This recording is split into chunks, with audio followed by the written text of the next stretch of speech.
Le adelantábamos que íbamos a estar charlando con Alejandro Martorell, es el presidente de Bodegas de Salta, porque las informaciones que hemos conocido estos últimos días es que la carga fiscal o impositiva que tiene la industria vitivinícola es del 41,8%, y junto con esta noticia que apareció el fin de semana, también apareció un comunicado de la empresa Norton, una de las empresas vitivinícolas más importantes de la Argentina, con una convocatoria de acreedores. Entonces, ¿tiene relación esto con lo que está sucediendo en el mercado interno, qué está pasando con las exportaciones y dónde hay una carga fiscal parecida a esta que tiene la industria vitivinícola de la Argentina? Son algunas de las preguntas que le vamos a hacer a Alejandro. Así que, como siempre, gracias por estar aquí, Alejandro. Bueno, gracias por invitarme. Siempre es un gusto venir a tu programa y poder contar un poco las cosas que nos pasan. Bueno, ¿qué pasa y si es en el único país donde pasa que la industria vitivinícola, no sé si es la única o hay otras, que tiene 41,8% de la carga fiscal?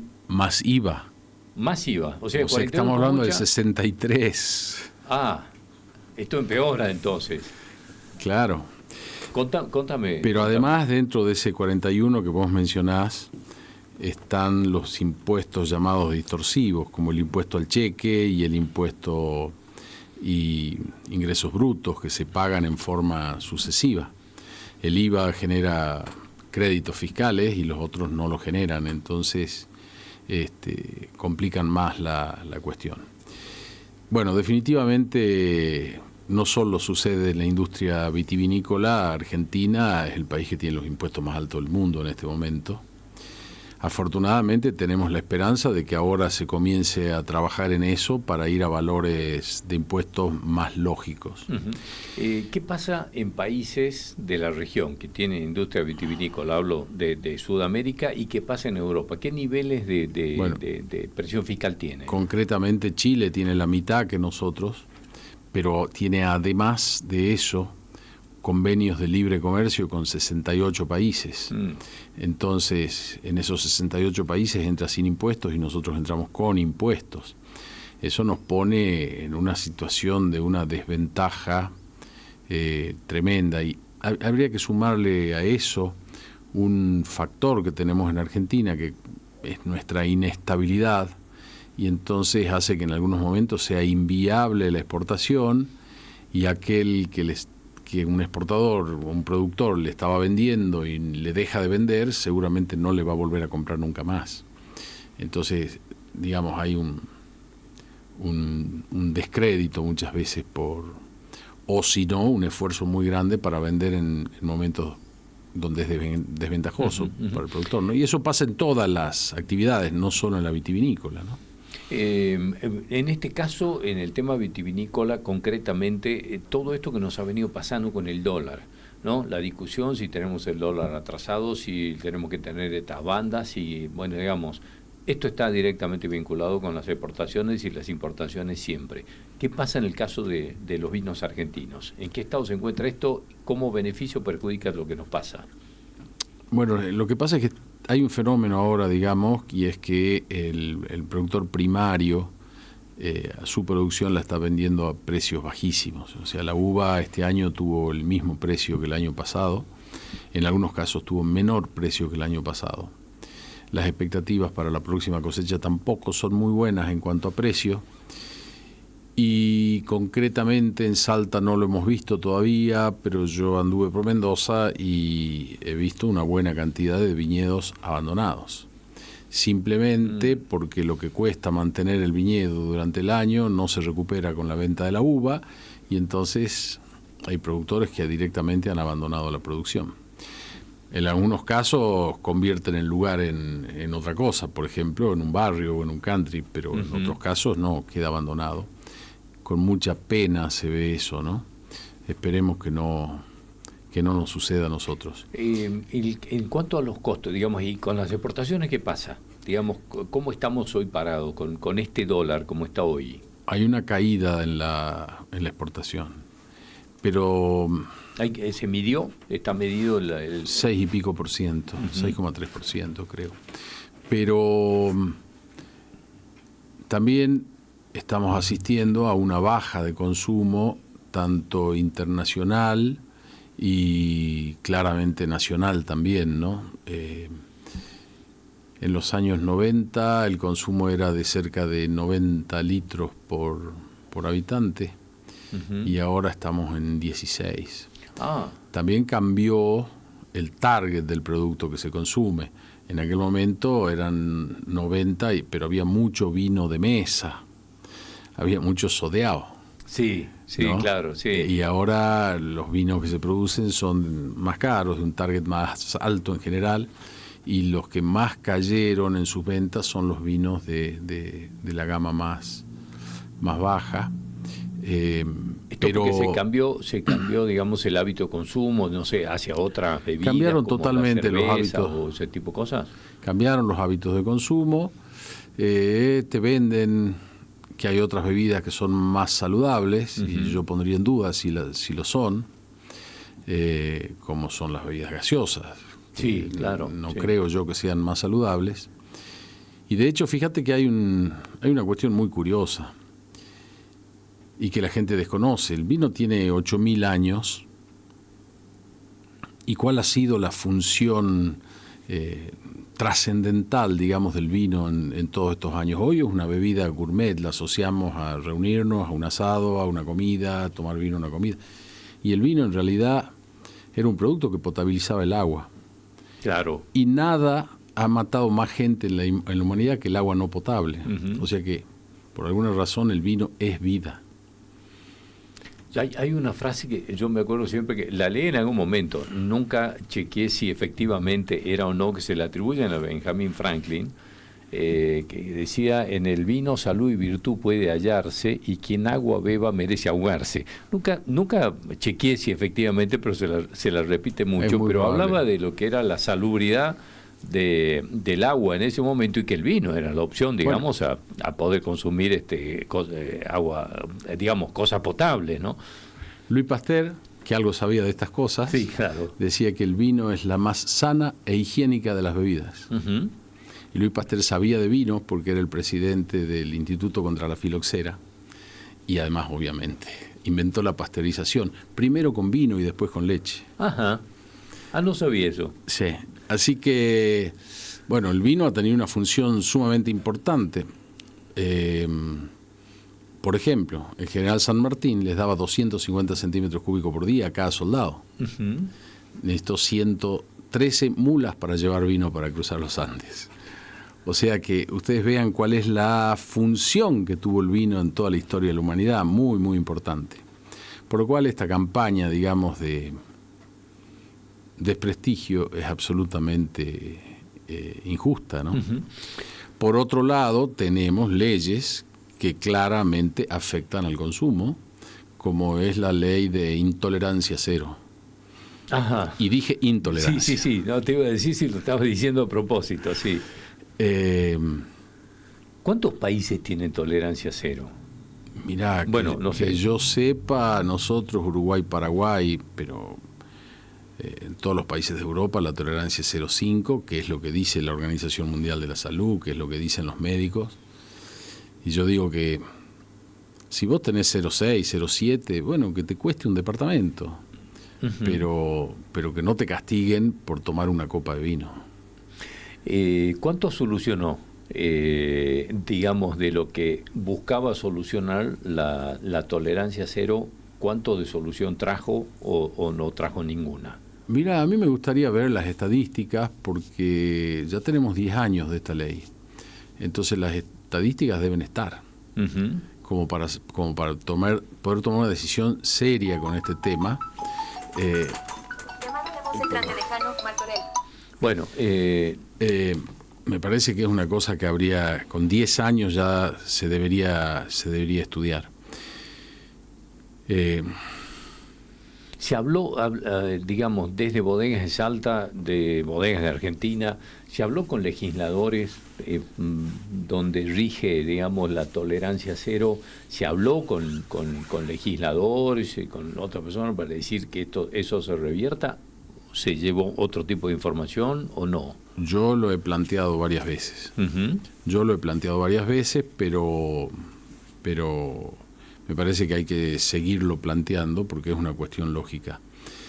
Pero bueno, habrá que ver quién tiene dentro del sector político el valor para llevar adelante estas ideas, ¿no? Sí, sí, claro, porque hay como una suerte de lo que se llama políticamente correcto, es decir, lo políticamente correcto parece ser la tolerancia cero. El tema es si trajo soluciones o no y cuánto de esto de la tolerancia cero, por ejemplo, afectó a la industria vitivinícola, porque se me ocurre pensar que alguien que sale a cenar y dice, che, no puedo tomar porque pues, no voy a pasar los controles.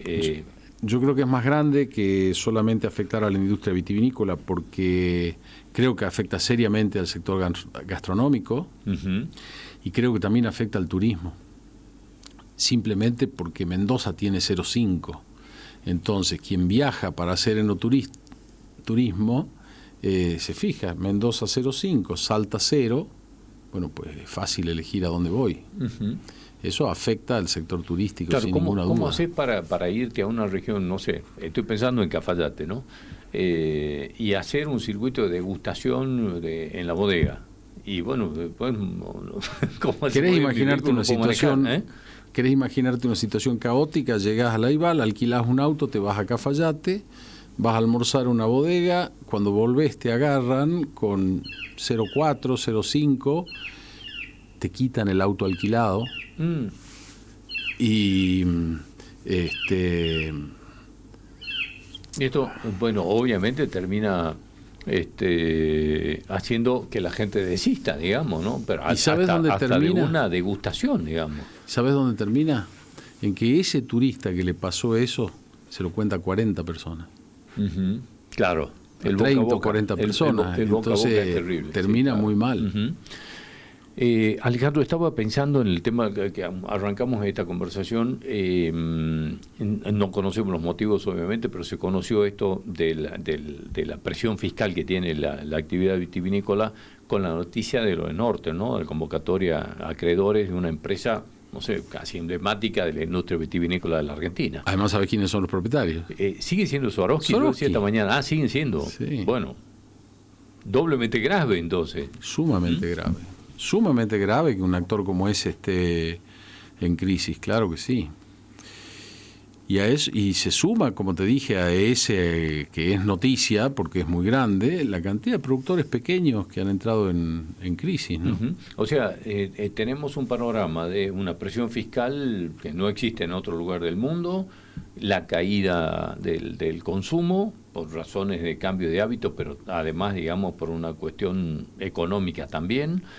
Si le sumamos ingredientes como la tolerancia cero y todo lo demás, es un panorama, digamos, sí, complicado. Es un panorama complicado. Esperemos que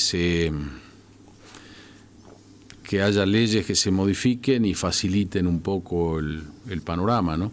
Uh-huh. También hay que tener en cuenta que cuando se puede vender más, exportar más, y si queda más margen, mejora la situación de todos los integrantes de una empresa, no solo del propietario, ¿no? ¿Qué se necesitaría para exportar más? Es decir, ¿hay mercados que requieren vinos argentinos? ¿O hay que ir a buscarlos? Hay que buscarlos permanentemente, pero estamos caros para vender afuera. Uh-huh. Yo he visto vinos sudafricanos en ferias por $3. Uh-huh, uh-huh. Entonces, está bien, será un vino de base, pero ¿cómo competir con esos precios cuando nosotros no podemos salir por menos de 10? Uh-huh. Me refiero a una botella, ¿no? Sí. Entonces... bueno, un amigo que estaba en España hace unos días me mandó, estaba almorzando en un restaurante con un vino chileno que le costaba en la mesa $3.50. Sí.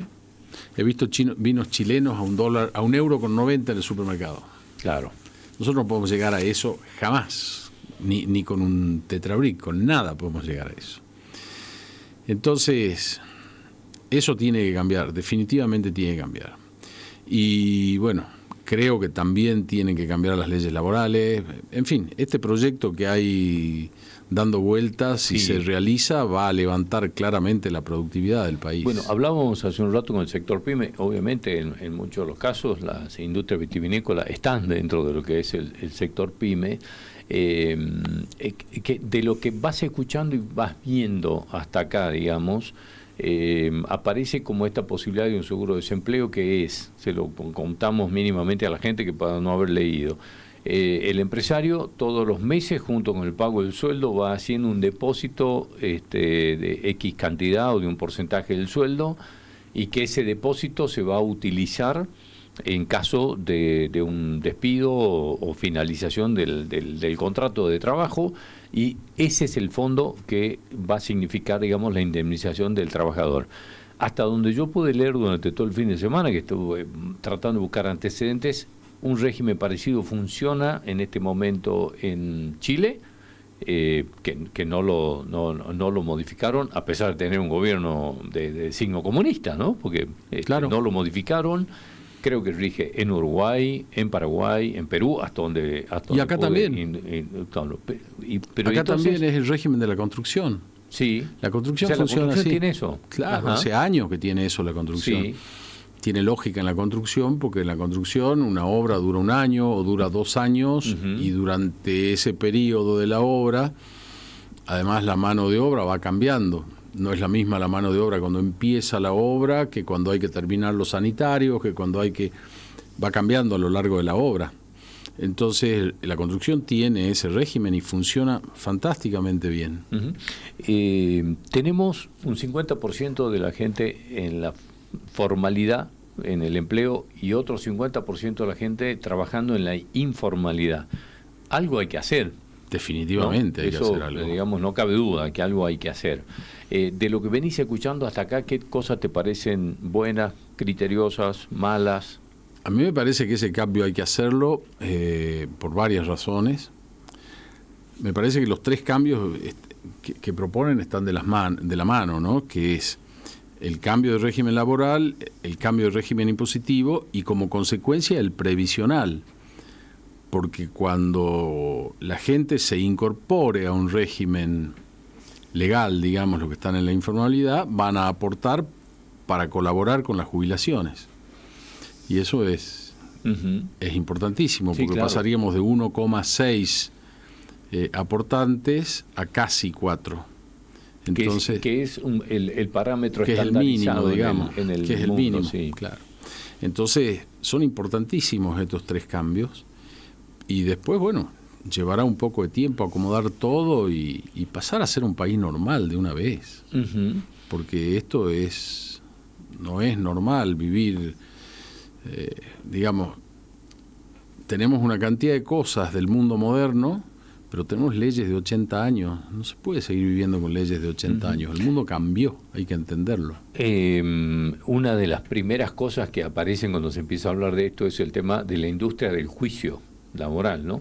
Que es esto requeriría de cambios, obviamente legislativos también, en los proyectos de ley debe estar contemplado este tipo de cuestiones. Habría que ver cómo funciona eso, porque también existe el derecho adquirido, ¿no? Entonces habría que ver cómo funciona eso, pero claramente se ve la industria del juicio, y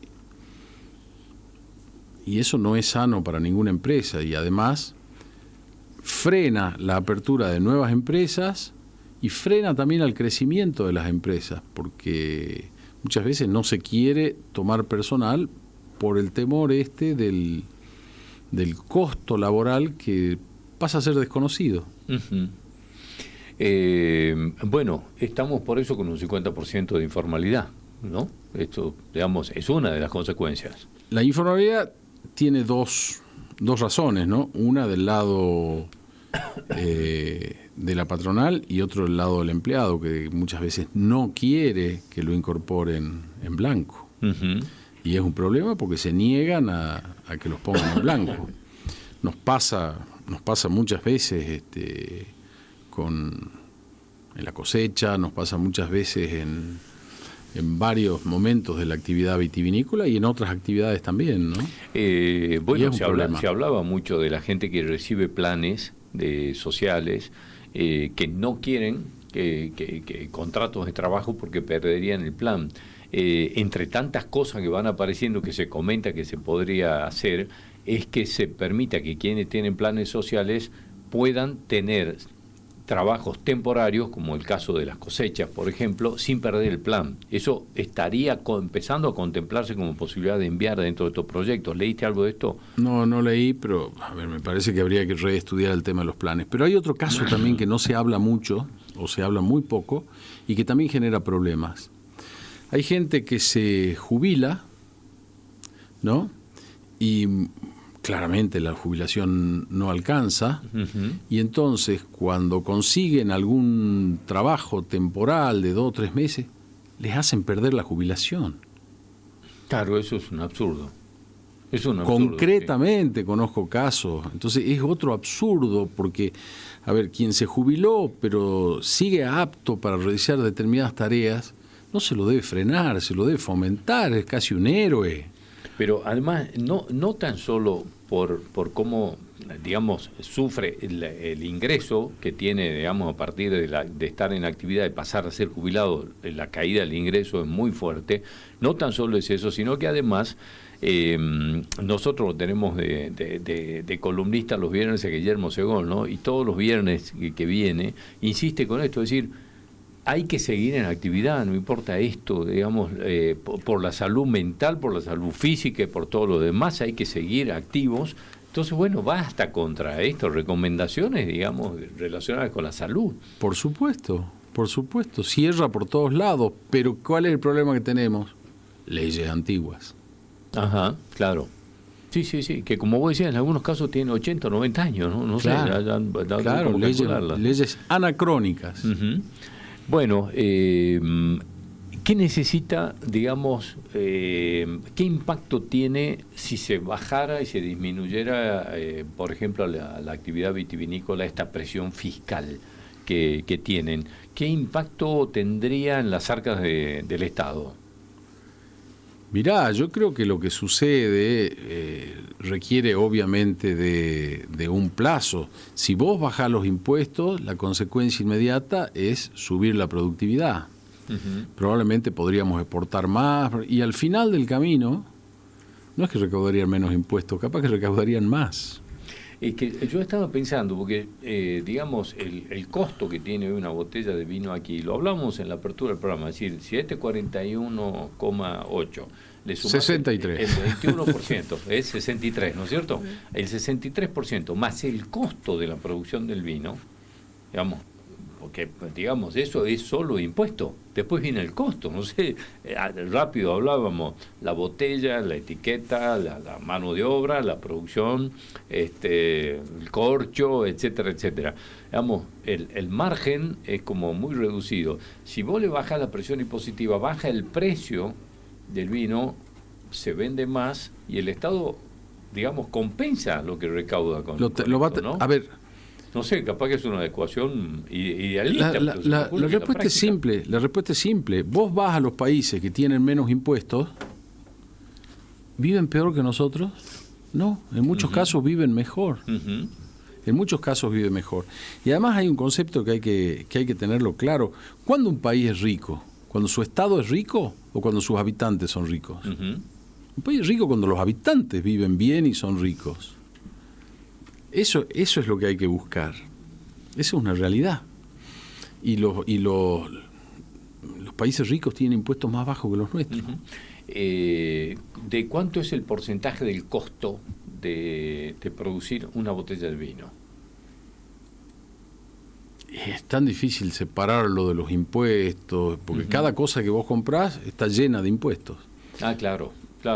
Uh-huh. Pero la realidad es que el costo es como el 60% del precio, 70% del precio. Es muy bajo el margen que te queda. Bueno, el panorama es complicado. El panorama está muy complicado. Esperemos que se mejore con estas leyes y que puedan salir rápido. Alejandro, como siempre, gracias por venir. Siempre es un gusto estar acá. Lo mismo para nosotros. Gracias. Volvemos enseguida.